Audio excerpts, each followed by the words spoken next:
a nuestro conversatorio sobre My Fair Lady, la película 64 de George Ford. Hoy con invitados muy especiales, muy queridos en la Universidad de Antioquia, en nuestra Facultad de Comunicaciones y en nuestro pregrado de Letras, Filología Hispánica y de Filología. Ellos son el profesor Mario Yepes Londoño, un verdadero autodidacta, quien estudió dramaturgia en Nueva York, la beca Fulbright, ha sido director de teatro, fue quien inició la Escuela de Teatro de la Universidad de Antioquia en el 75 y desde el 72 pues ha tenido un montón de años de labor continua en la Universidad de la Universidad de Antioquia, en la Facultad de Artes, por 32 años hasta su jubilación, y luego de eso nos ha acompañado en cátedra en la Facultad de Educación, en el programa de Filología y también en la Universidad Nacional, el Departamento de Historia. Bienvenido, profesor Yepes, y muchísimas gracias por haber aceptado nuestra invitación. Muchas gracias por estar en un programa tan interesante como este. También nos acompaña hoy la profesora Diana Marta Muñoz Builes, a quien conocemos también del Laboratorio de Fonética. Ella fue coordinadora de nuestro Laboratorio de Fonética en la Facultad de Comunicaciones. Ella es egresada de la licenciatura de Lengua Castellana de la Facultad de Educación, magíster de Lingüística de la Universidad de Antioquia y hoy próxima a recibir su doctorado de Lingüística de la Pontificia Universidad Católica de Chile. Estamos como a 8 días, creo. Sí. Bueno. Felicitaciones. Muchas gracias. Bueno, también es docente de cátedra en este momento de nuestro pregrado de Filología. Entonces, con estos dos expertos, también le agradecemos muchísimo a Diana habernos dado la invitación para hablar de esta bella obra musical. Muchas gracias por la invitación. Quisiera agradecer a todos aquellos quienes nos acompañan en nuestro Facebook Live. Pueden ir anotando sus preguntas, pero en primer lugar quisiera darle paso al profesor Mario, porque quisiera que nos hablara un poco acerca de la película, su importancia, algunos otros aspectos que son claves para entender esta gran obra musical y relacionada con el lenguaje. Profesor. Muchas gracias de nuevo por la invitación y además en tan buena compañía con antiguas víctimas mías en la universidad y con la profesora María Claudia. Me parece muy interesante este programa porque el cine es el gran arte de nuestro tiempo, de eso no hay ninguna duda. Desde el fin del siglo XIX se convirtió en el arte que hace la síntesis de todas las artes, como lo había hecho el teatro y lo siguió haciendo siempre, de otra manera, agregando el arte de la fotografía.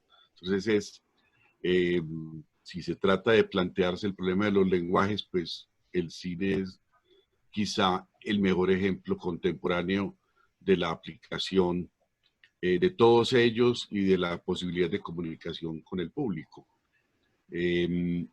En este caso, voy a tratar de ser breve. En este caso es interesante que se está tomando una pieza teatral, una comedia, muy claramente una comedia, de un autor que, digamos, entre nosotros no es tan importante, tan conocido, por una razón que es perfectamente explicable, en buena medida justamente por el problema del idioma.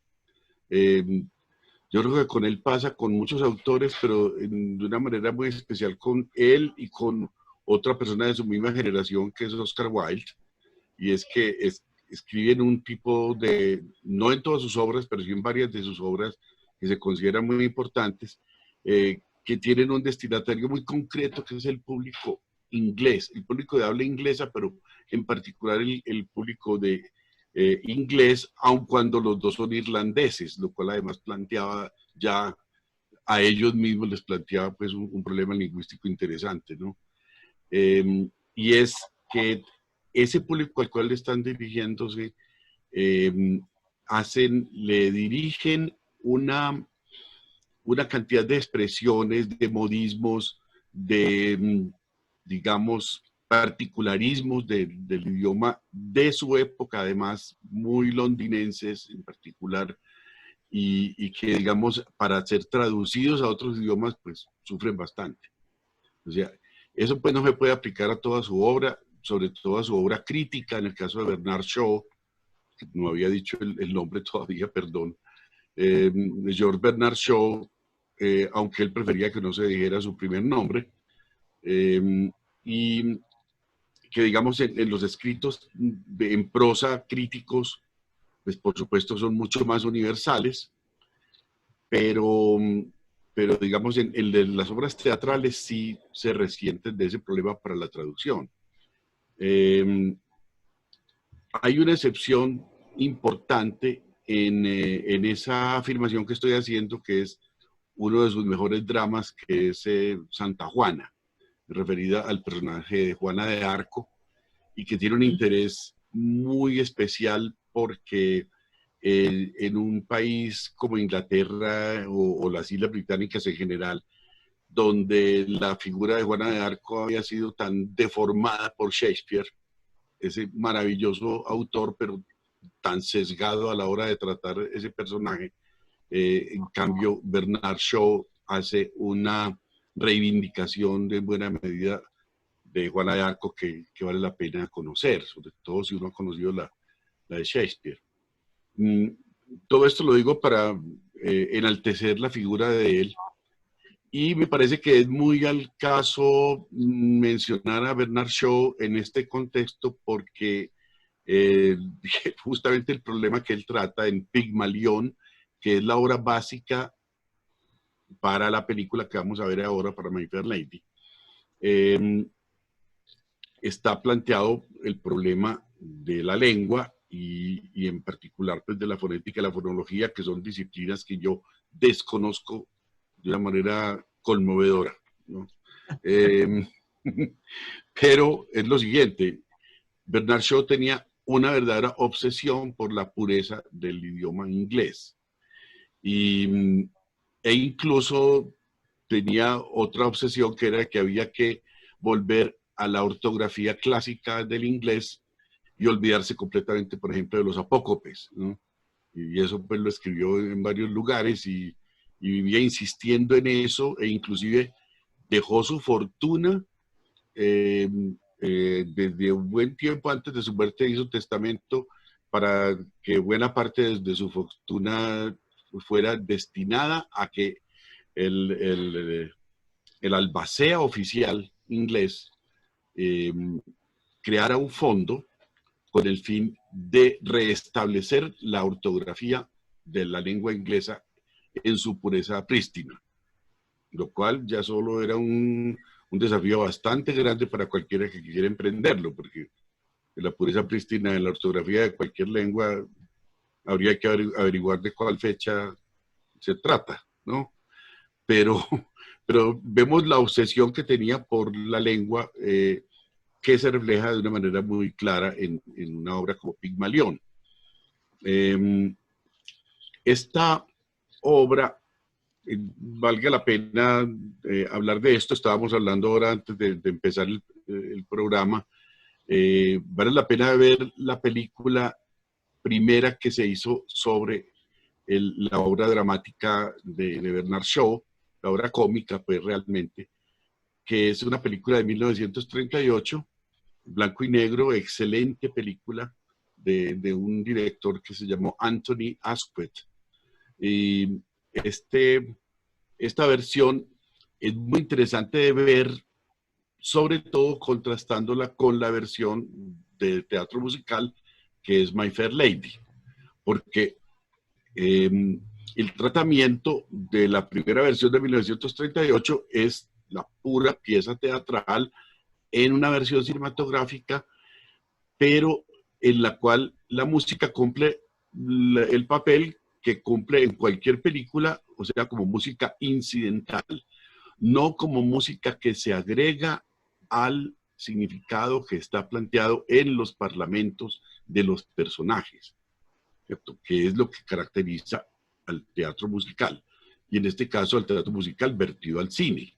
Entonces, para quien esté interesado en estos temas, es interesante hacer esa comparación, entre otras cosas porque los actores ingleses de la primera versión tienen una excelente pronunciación, digamos, la jerga o las particularidades, que es uno de los temas, por supuesto, de la obra, digamos, regionales o locales, que de su origen, pues están muy bien representados en esa película.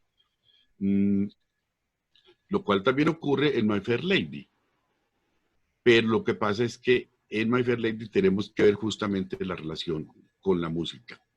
Pero no sé si me debo extender en este momento o no, profesora María Claudia, o continúo con... Yo sí quisiera, con el permiso de la profesora Diana,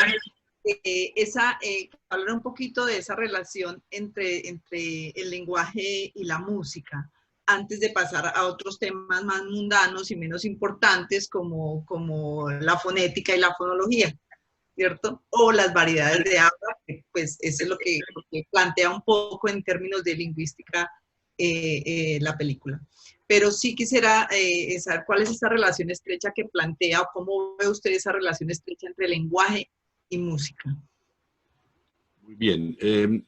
De todas maneras, vale la pena introducir aquí algo que me parece que Diana y usted misma, profesora, pueden desarrollar mucho mejor que yo, que es anticipar el otro problema muy importante que aparece en la película y en cualquier película prácticamente, ¿cierto? Cuando se plantea este problema. Aquí nos enfrentamos con todas las particularidades del inglés urbano de Londres que se plantean allí,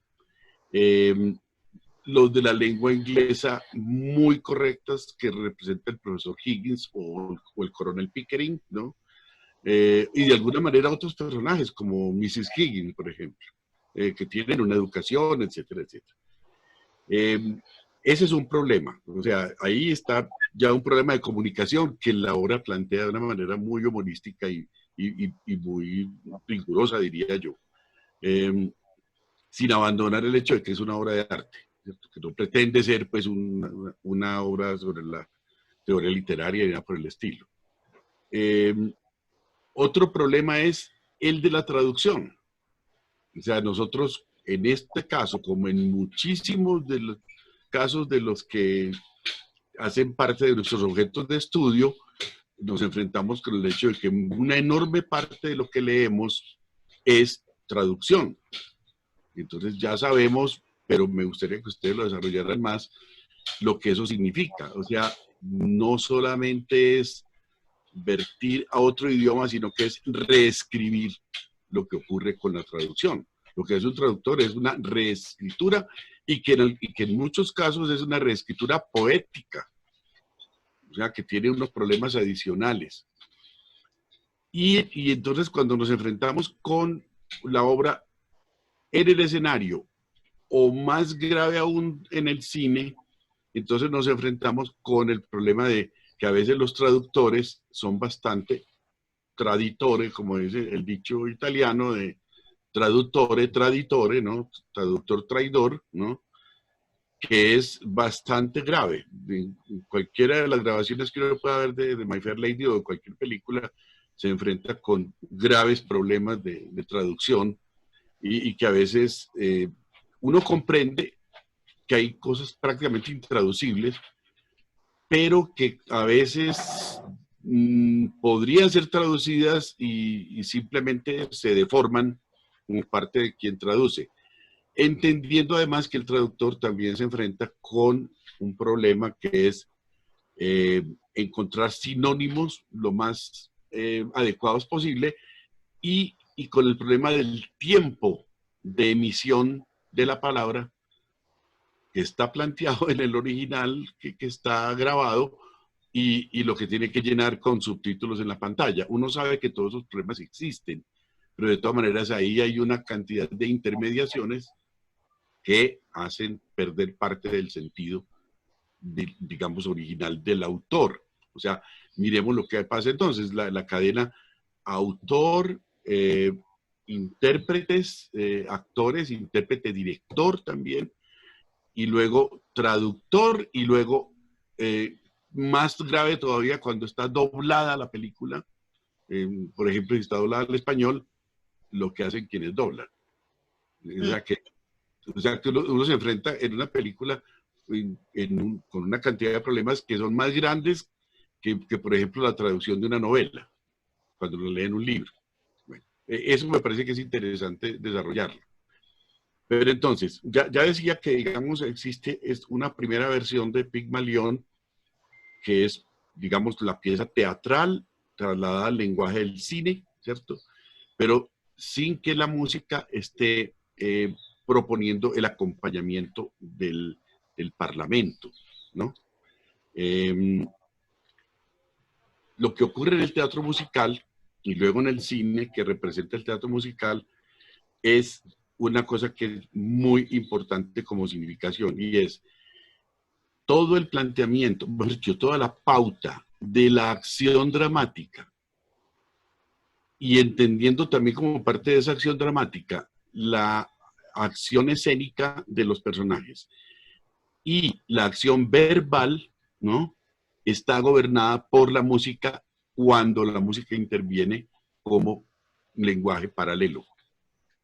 Entonces, eso es una cosa muy interesante de observar. Y aquí, para no exagerar, no irme demasiado, quiero señalar dos maneras como en esta película se presentan, que son dos maneras muy frecuentes en el teatro musical y en el cine vertido al teatro, perdón, el teatro musical vertido al cine, que son, a veces quienes están haciendo la música para una pieza de teatro musical tienen en cuenta el hecho de que no siempre los actores pueden cantar bien, y entonces escogen una fórmula que es muy antigua, que viene inclusive en el teatro occidental del siglo XVII por lo menos, que es la melopea. Ustedes se dan cuenta cómo, por ejemplo, Rex Harrison, que no es muy buen cantante, ¿no? Era muy buen actor, tenía muy buen sentido del ritmo, pero no es muy buen cantante. Entonces a él le conviene mucho la fórmula de la melopea. ¿En qué consiste eso? Es un recitativo acompañado por un conjunto instrumental, que en este caso es una gran orquesta sinfónica, ¿no? Pero digamos, las exigencias vocales, por un lado, y de entonación puramente musical son mínimas. O sea, él tiene muy buen sentido del ritmo y es inclusive hasta un punto verdaderamente humorístico porque logra trasladar eso, además, por ejemplo, a su lenguaje de la danza o a su lenguaje de la coreografía, aun cuando no sea danza, de los movimientos, pero digamos, él no está cantando de una manera, digamos, parecida como a la de la ópera o como a la opereta o a una canción, simplemente. O sea que ese es un recurso que es muy frecuente en el teatro musical o en el cine. La otra forma que se le acomoda, por ejemplo, muy bien en este caso a Audrey Hepburn, haciendo el papel de Elisa o Eliza, pues en la forma inglesa, es de una persona que puede cantar muy bien, que tiene una gran técnica y que es, además, con un sentido del ritmo y de la afinación musical excelente, ¿no? Y eso mismo pasa también, por ejemplo, con las criadas de la película. Aun cuando también hay momentos que utilizan la otra opción. En esto hay variantes, pero es interesante mirar eso. Entonces, la significación final, cuando está presente la música, está doblada, ¿cierto? Porque no es solamente, digamos, la intención que le pondría el actor a la manera como dice el Parlamento, sino que la música está estableciendo la intención fundamental de lo que se está diciendo en el Parlamento, ¿cierto? O sea, deja de ser un Parlamento para convertirse en canto, ¿no? Eso, ese es el gran atractivo del teatro musical. Pero yo lo dejaría por el momento ahí. No, me parece estupendo esa entrada para una cosa, profesor, y es que es justamente ese acompañamiento de esa música, la significación que tiene esa música, también acompaña otro tipo de significación que es como la puesta en escena de esas variantes. Claro. La variación que hay allí. ¿Por qué? Porque hay unos ritmos y hay una música que acompaña las variedades no prestigiosas que quieren aparecer como no prestigiosa, y hay otro tipo de música que acompañan, por ejemplo, las intervenciones de los hombres o las intervenciones de las criadas. Entonces tenemos 3 tipos de música, 3 tipos de variación y 3 tipos de pronunciación. Eso es muy interesante en la película. Claro, más el acompañamiento a lo que se convierte en danza.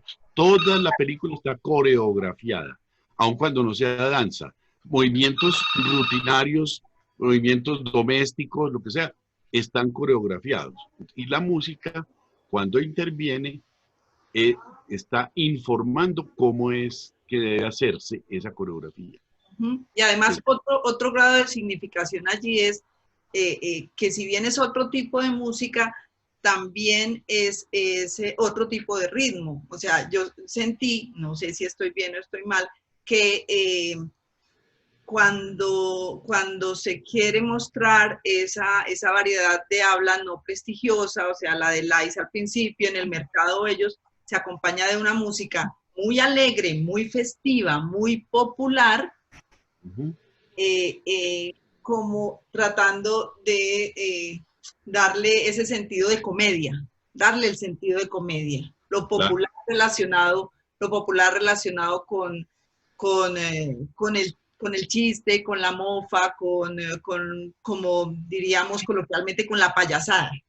El ejemplo perfecto de eso que estás diciendo es la escena en la cual Alfred, el padre de Eliza, está preparándose para su matrimonio en la taberna, ¿cierto? En el pub, ¿cierto? Que es buenísima, esa escena es buenísima porque además es agregándole otra cosa, el contraste puramente popular a lo cual él pertenece y todo su entorno, pero de alguien que es una revista, ¿cierto? Un poco forzado, pero es una revista que está buscando además que su lenguaje corporal y todo se ajuste a su nueva condición, y entonces allí la lengua, la música, los movimientos, el vestuario, todos esos lenguajes están creando una sola significación con lenguajes autónomos, que es una cosa que es muy interesante en el teatro y en el cine, y es una suma de lenguajes autónomos que tienen su propia significación particular, pero juntos producen una significación. Claro.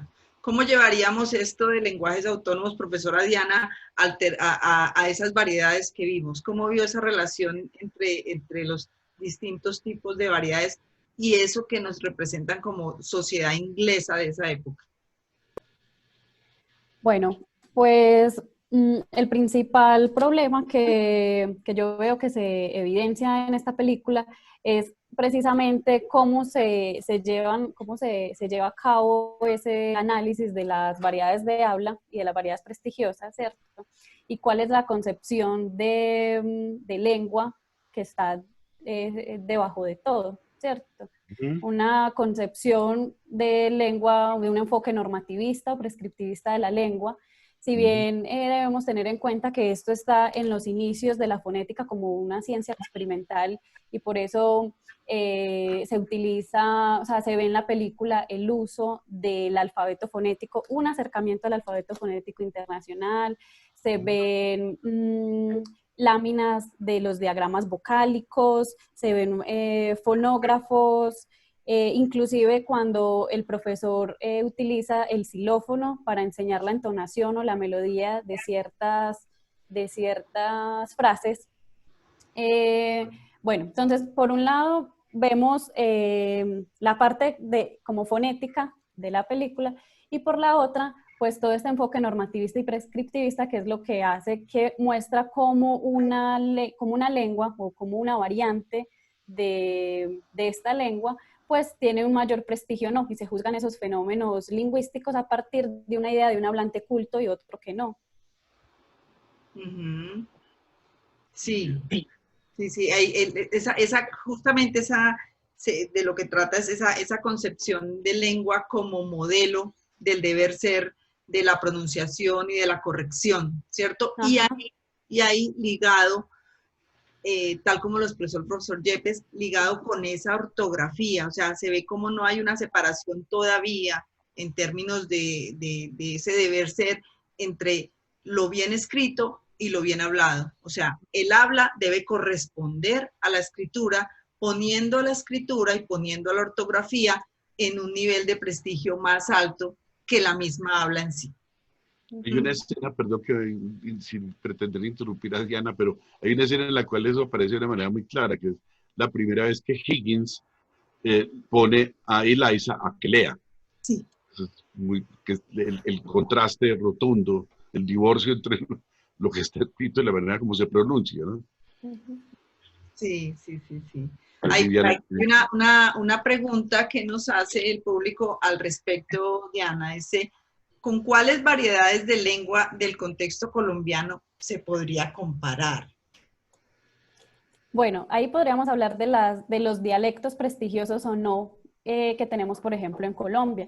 Hay una investigación que coordina la profe María Claudia y en la que yo también participo, que se llama Precaves. Y en este proyecto se analiza las actitudes y las creencias lingüísticas que tienen los hablantes para, o sea, respecto al habla de diferentes variedades del español. Y, por ejemplo, en el caso del antioqueño, las personas que respondieron esta encuesta, que fueron 108 personas, para la mayoría, inclusive como el 60%, dice que la variedad dialectal más prestigiosa de Colombia es el antioqueño, es el paisa.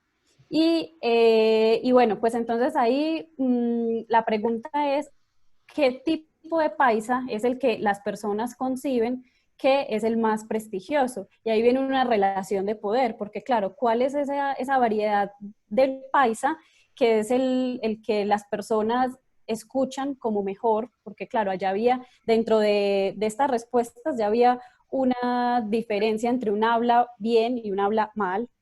Y entonces vienen todas las relaciones de poder, y las relaciones de poder económico, social, étnico, político, histórico, porque realmente, o sea, al fin de cuentas, esto es lo que hace que las personas logren crear una idea, una percepción de los diferentes dialectos.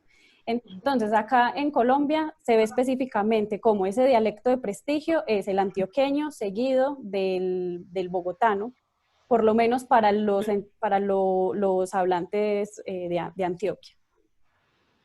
Sí, hay una problemática allí muy interesante y muy relacionada también, Diana, con algo que me gustaría que ampliáramos, pues no tanto, pero sí por lo menos definirlo, y es, por ejemplo, el concepto de lengua, ¿cierto? El concepto de lengua asociada a una región. Por ejemplo, en la panhispanidad, todos los países hispánicos hablamos una lengua, pero en realidad eso es un concepto, es una abstracción. Claro. La realidad es que hay variedades de habla, hay variedades de habla.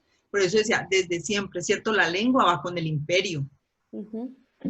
Y la variedad estándar que es la variedad acompañada del poder, claro, acompañada de un poder político, del cuarto poder, acompañada de quienes ostentan la posibilidad de ejercer influencia sobre otros. Igualmente esa definición de prestigio lingüístico. O sea, son conceptos, profesor Yepes, son conceptos que nosotros manejamos a diario, pero que las personas y la gente cree que son conceptos internos a la lengua, que en el habla están ahí o que debemos estudiar internos a la lengua, y resulta que no, son conceptos que se crean a partir de la relación del habla con la sociedad o con las comunidades que lo hablan. O sea, ninguna variedad de habla es prestigiosa por sí misma. No hay una variedad correcta y una variedad incorrecta. Y tanto es eso que cómo varía esa variedad prestigiosa de acuerdo al lugar donde uno lo mire.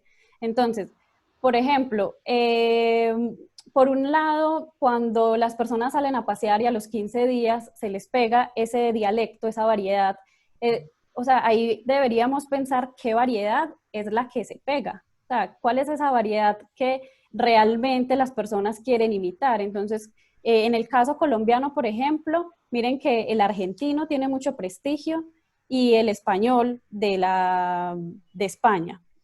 Pero entonces uno ahí se pregunta, bueno, ¿y entonces por qué a nadie se le pega la variedad de Bolivia, la variedad de Perú? Claro, porque hay unas razones étnicas, unas razones históricas, unas razones políticas que hacen que, no, esa variedad sí no es pegajosa, pero las otras sí. Claro, hay una parte en la película que me llamó muchísimo la atención, que me encantó, y es efectivamente cuando Lisa dice que no, que desiste, que no puede más, y el profesor Higgins le hace caer en la cuenta, le dice, bueno, entonces quédese con su habla, ya, listo, no más. Así nunca va a poder salir de ahí.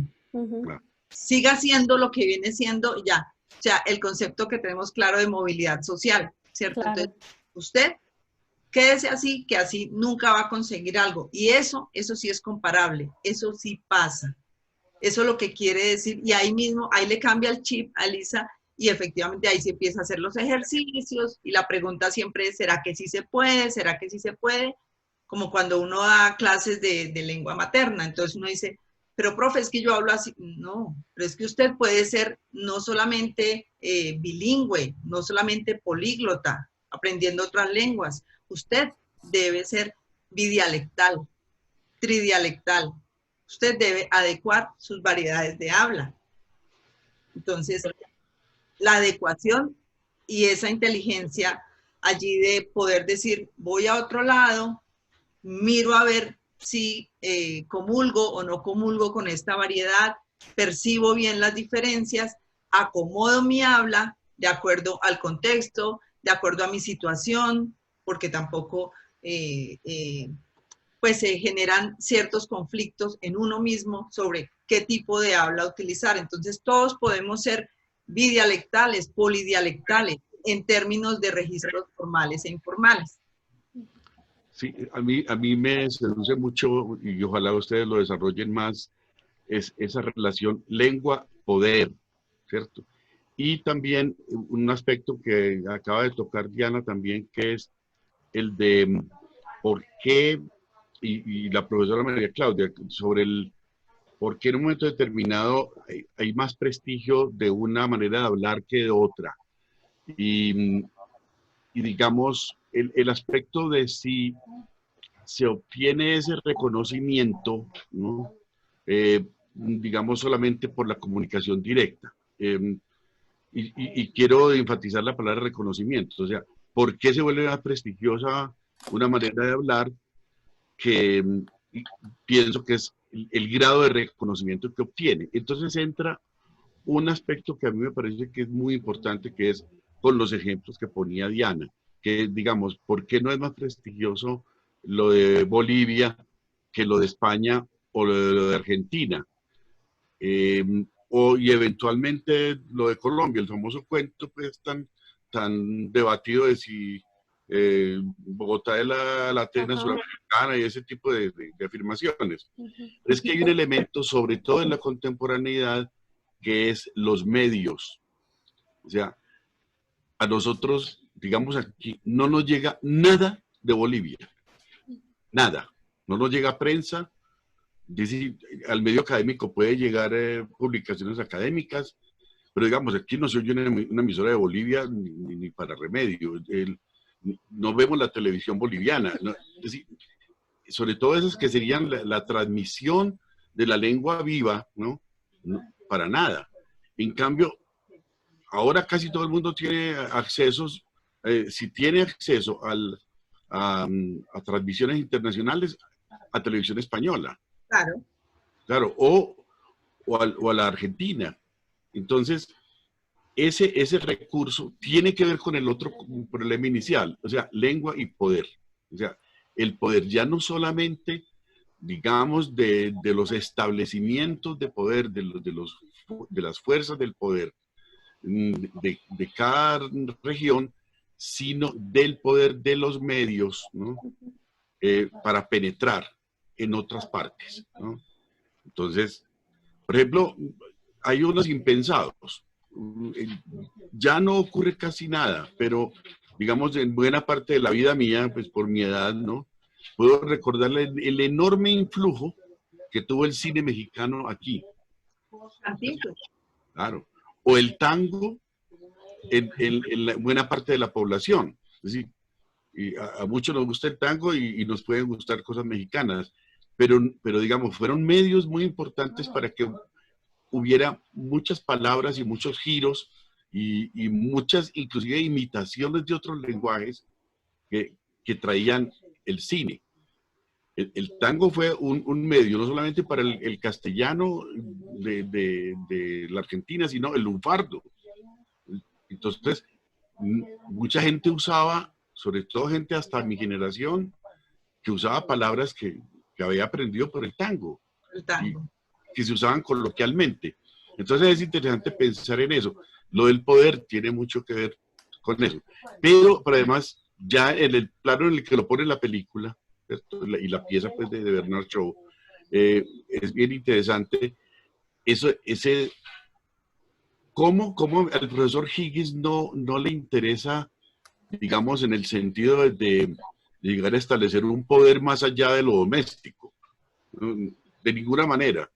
Pero sí probar, digamos, su propia capacidad de ejercer poder sobre la gente, como en el mito de Pigmalión, ¿no? O sea, el mito de Pigmalión es un ejemplo muy bueno de cómo con la ayuda de una diosa el rey puede obtener que una escultura se convierta en la mujer soñada, ¿no? Y llegar a dominarla hasta hacerla su esposa, ¿cierto? Dominarla en muchos sentidos, ¿no? Entonces, ese traslado de la imagen del poder que hay allí tiene mucho que ver con todo lo que estamos hablando. Pero ustedes saben más de eso. Hay otra pregunta interesante, Diana, y es que tiene que ver con lo que hacemos. ¿Es suficiente la fonética en una variedad de prestigio? Recuérdese la escena de la carrera de caballos. O sea, hablamos un poco la otra vez de, bueno, sí, se le pega a la gente, tal cosa, entonces yo tengo una dicción espectacular, ¿cierto? Porque ahí también se maneja un poco la cuestión de la hipoarticulación y la hiperarticulación, como esas variedades no prestigiosas, entonces son las del grito, las de la bulla, pero las variedades prestigiosas son las de la articulación cerrada, puesta, flemática, ¿cierto? Pero entonces dice, lo consigue, puede que consiga volver a una dama, pero ¿qué pasa con otros niveles del lenguaje? Diana. Como la escena de la carrera de caballos. Sí. ¿Cómo ve eso, Diana? Bueno, pues sí, realmente es como una interseccionalidad de muchas áreas, de muchos niveles, inclusive de todo lo paralingüístico y más allá o sea, lo extralingüístico también, los movimientos que hace, los gestos que hace, cómo reacciona a las cosas, porque por ejemplo, en la escena donde ella va a la casa del profesor la primera vez, que le hace la oferta para pagarle y él hace toda esa reflexión de cuánto significa lo que ella le está ofreciendo y ella comienza a gritar y dice, pero ¿cómo? ¿Yo de dónde voy a sacar 40,000 coronas? ¿Qué le pasa? Y comienza a gritar y luego al final, cómo se da también la transformación, porque claro, la escena del caballo está como en la mitad, que es cuando miran a ver cómo va el proceso. Pero al final ya las reacciones de ella pues también son un poco más mesuradas tratando de, pues sí, como de encajar en ese nuevo poder social, en esa nueva clase social a la cual quiere aspirar. Sí, así es. Y en relación con esa enseñanza que se ve pues, durante toda la película, ¿cierto? Para poder cumplir su objetivo, el profesor Higgins, Diana lo mencionó también al inicio de su intervención, cómo se ve la enseñanza de la fonética, ¿cierto? Que si bien instrumentalista, tal como decía el profesor Yepes, no le interesaba para nada que ella en realidad aprendiera algo, ¿cierto? Sino simplemente hacer una transformación, hacer una transformación. Por ahí encontré, Diana, que el cantero habla un poco sobre el estudio de la espontaneidad del habla. Dice que en realidad los profesores de fonética seguimos siendo un poco prescriptivistas y normativistas en eso, ¿sí? Y en realidad en todos los niveles. Nosotros si enseñamos un sistema, tenemos que enseñar el sistema. Y cuando enseñamos el sistema, lo estamos pegando a una norma y todo el mundo pregunta, o muchos preguntan, ¿y ese es el estándar? ¿Y ese es el de enseñar? ¿Y ese es el modelo que se enseña? Entonces, en realidad, ¿qué pasa allí? No alcanzamos sino a ver un sistema de los muchos que puedan coexistir. Ahora, y a mí me parece que eso también responde a esas relaciones de poder, perdón. Sí, claro. Porque qué es lo que, a ver, o sea, cómo todos nuestros, y uniendo con la intermedialidad de la cual estaba hablando el profesor, ¿cuáles son esos consumos culturales de una cultura? ¿Sí? O sea, por ejemplo, La Casa de Papel, ¿qué es lo que ha hecho? ¿Qué hace? Que nosotros obviamente ya entendemos mucho más esa variedad dialectal del español peninsular, y todo eso determina unos usos de la lengua, o sea, los consumos culturales en cada región, así como, o sea, como las novelas, las películas, las series, van a determinar esos usos. ¿Qué es lo que se vende y lo que se reproduce? Eso depende de una respuesta a los centros de poder. La industria cultural, por ejemplo, produce unas pautas culturales. ¿Cuál es el español de Colombia que se exporta? Y yo creo que ahí es lo que viene con este mismo consumo cultural. Por ejemplo, en Chile es muy conocido el acento paisa, pero es porque ¿qué es lo que se exporta? Las narcoseries, por ejemplo. Entonces, la mayoría inclusive presentaron en cadena nacional El Patrón del Mal. Entonces, se entiende mucho más el dialecto paisa y es el que se siente como prestigioso o sea, por lo que se exporta culturalmente de cada región, ¿no? Y cómo eso pues determina el uso de las lenguas. Eso me recuerda ahora cuando hablaba del cine mexicano, entonces, digamos, el disfrute que había en buena parte de la población de la vida y digamos, los modelos que daba el cine mexicano, sobre todo del charro mexicano, ¿cierto? De ese modelo del hacendado o inclusive de todo el entorno del gran hacendado rico que se reproduce y que hace que, por ejemplo, uno de los grandes mafiosos nuestros, pues el famoso mexicano, ¿no? Cuyo apodo era el mexicano, cuyo alias era el mexicano, prácticamente estaban encarnando un tipo de personaje como el que estaba en películas del cine mexicano. O sea, un tipo de charro que está entre el bandido, ¿no? Y el hacendado rico que tiene una posición pues hecha a la fuerza, ¿no? Y a la fuerza en todos los sentidos. O sea, crea modelos culturales. La lengua de esa manera crea modelos culturales que son insospechados. Pero sin apartarme del todo de la película de la que estamos hablando, hay un ejemplo que acaba de poner Diana que me parece interesante, que es La Casa de Papel. Yo les confieso una cosa que de pronto encontrará eco en algunas personas. Mi señora y yo tratamos de ver esa serie y resulta que la grabación que conseguimos no tenía subtítulos. Entonces, yo casi nunca puedo entender una película hecha en España, excepto con ciertos actores, si no trae subtítulos en español. Y esa fue una. No la pudimos ver porque no entendíamos los diálogos. Así de simple. O sea, no digo de todos los actores ni de todas las situaciones, pero era muy frecuente. Entonces uno se pierde una gran cantidad por eso. Es un problema bien concreto, ¿no? Y yo creo que también es porque había otras variedades. O sea, aparte de la de Madrid, era porque había variedades del andaluz, que por ejemplo, inclusive en España la subtitulan, que eso también pues es como, bueno, sigue respondiendo a las relaciones de poder, claro. ¿Qué es lo que se subtitula? Lo marginal, y lo marginal ahí lo representan con el andaluz. Inclusive hay unas investigaciones lingüísticas en las que muestran cómo los personajes malvados de los muñequitos de las series animados tienen las voces de andaluces.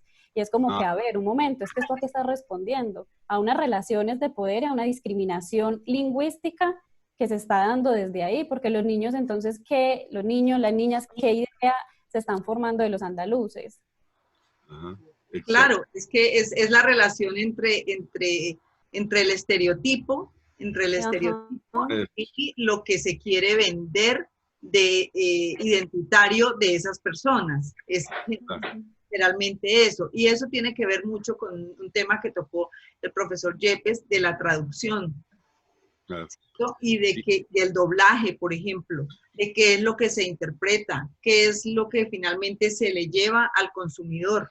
Entonces, eso que decía el profesor Yepes es muy interesante. Nosotros no podemos ver cine español sin subtítulos. ¿Por qué? Porque es que nosotros estamos ya con la percepción, nuestro estereotipo de percepción está en Ciudad de México, en Miami y en Nueva York, ¿cierto? Allá es donde hacen esos productos y traducen esos productos, absolutamente toda la industria de la traducción y el subtitulaje lo hacen allí, y eso es lo que estamos adquiriendo nosotros como estereotipo y como marca de identidad de comunidades de habla ya establecidas, ¿no?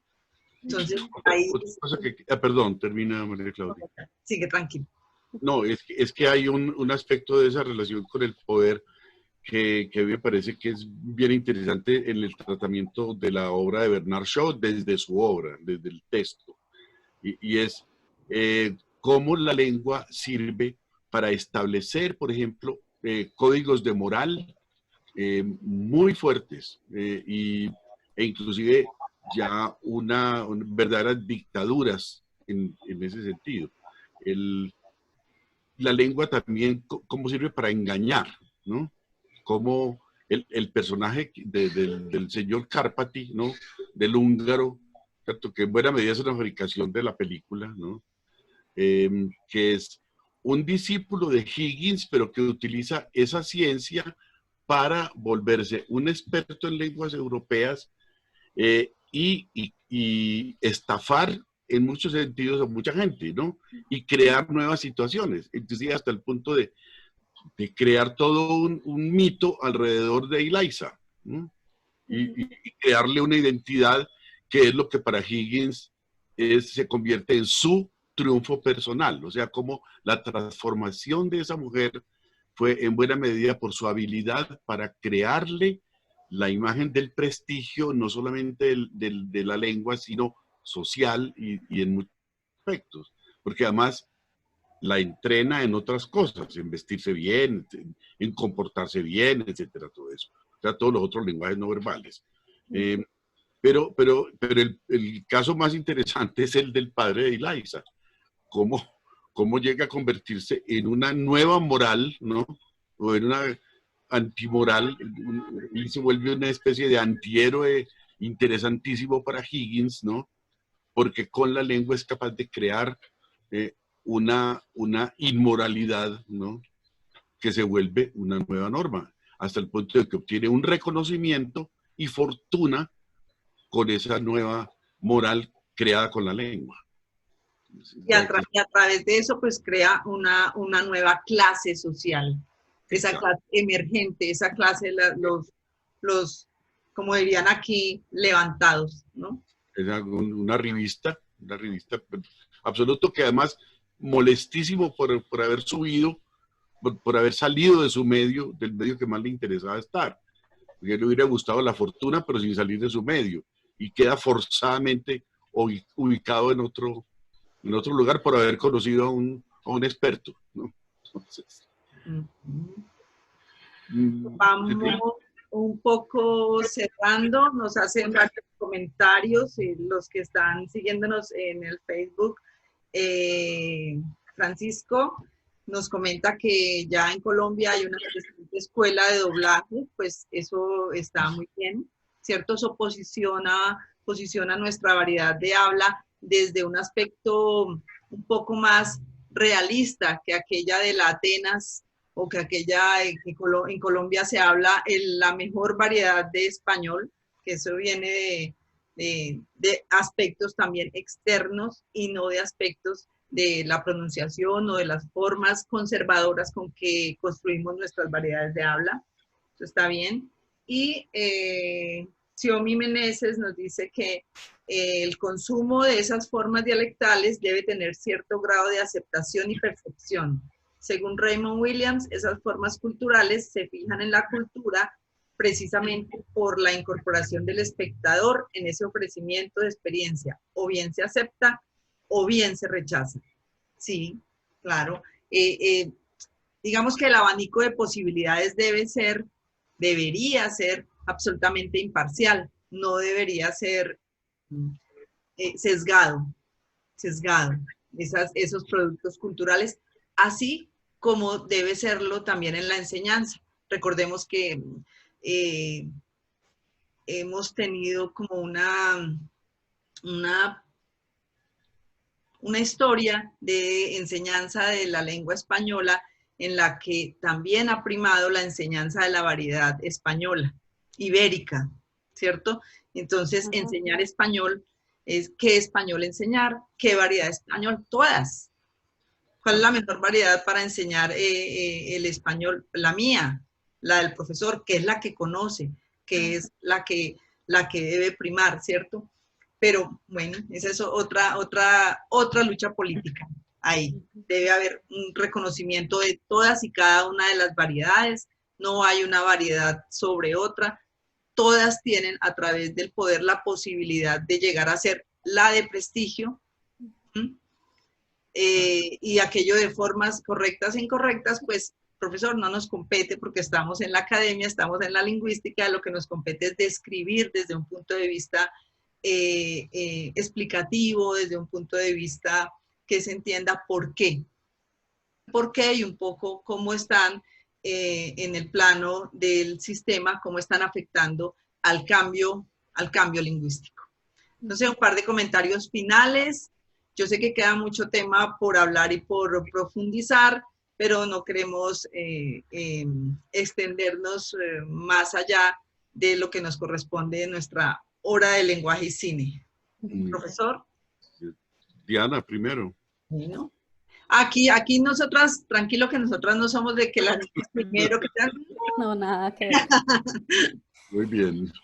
Bueno, una reflexión va sobre todo en torno a la discriminación lingüística, y es como, además de todas las discriminaciones que nosotros conocemos, la discriminación lingüística no es tan tratada y está muy arraigada en nuestra sociedad y en nuestra cultura, y esto tiene que ver con esas relaciones de poder. Entonces, claro, el habla de clase baja, usted la tiene que esconder, usted la tiene que modificar, usted la tiene que, etcétera, etcétera, para poder acceder a otros, como por ejemplo la motivación que tenía precisamente la protagonista de la película, que era conseguir un trabajo mejor. Entonces, ¿por qué no, en vez de que la persona se tenga que modificar sus hábitos para poder acceder a ello, por qué no reconocer realmente todas esas variedades? Ya está claro que las variedades dialectales tienen ese mismo nivel, pero también las variedades sociolectales o las variedades de acuerdo a la clase social, que también lleguen a tener el mismo reconocimiento dentro de la sociedad y que no se vea tan discriminada la persona que habla de X o Y forma. Esa me parece que debe ser una reflexión que debe quedarnos en la mente.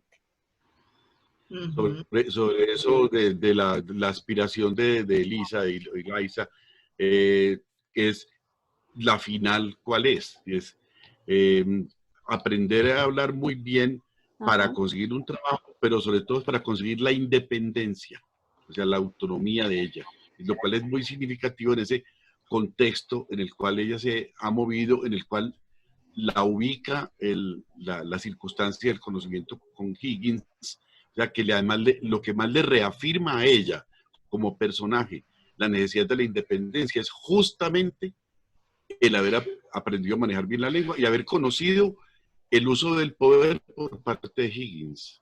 O sea, eso le reafirma mucho más su necesidad de ser independiente, que para una mujer de la época de Bernard Shaw, y sobre todo de la época en la cual sitúa a Eliza, es muy significativo en la obra.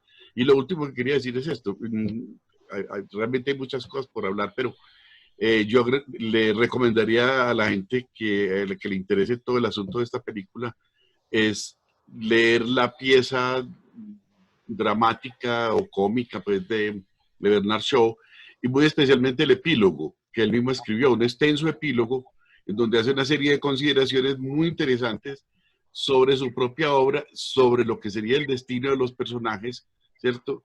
Que es muy interesante porque además revela mucho esa manera irónica, tremendamente sardónica con la cual Bernard Shaw veía a su sociedad y las oposiciones de la moral burguesa con la moral de los personajes comunes y corrientes de la sociedad, ¿no?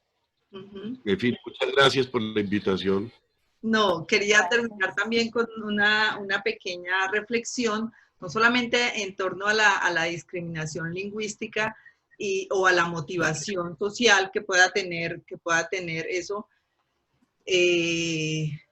a acercarse a otra variedad de habla, sino lo que representa la autoestima lingüística. Y una reflexión para los profesores, ¿cierto? Hablar bien o hablar mal, no, hablar, ¿cierto? Y tener la propiedad de decir, yo manejo una variedad, 2 variedades, 3 variedades de habla, o su variedad de habla, eso no es hablar, o eso es macheteado, o eso está mal, o eso no. Esas cosas hay que pensar muy bien eso, porque eso, digamos que mina no solamente la autonomía, las posibilidades de surgimiento, sino también la autoestima, ¿cierto? Las personas que, no, yo no hablo porque qué pena delante del doctor. No, usted es tan hablante de la lengua como otro, es que el sistema usted lo tiene, exprésese, ¿cierto? Eso es muy importante. Entonces, ¿cómo estamos minando o incidiendo en la autoestima lingüística? Un segundo sobre eso. Es que me parece muy interesante ese punto porque en la literatura es donde está la respuesta justamente. Digamos, un autor como Carrasquilla, usted lo está leyendo y se da cuenta del inmenso respeto que le merece que en la literatura esté su castellano clásico, extraordinario y al mismo tiempo fluido, sin ciertas pesanteces también del arcaico, pero el respeto enorme de incorporar el lenguaje coloquial, incluso de otras épocas, en su presente literario. Igual que le pasaría leyendo a Bernard Shaw en inglés, ¿cierto?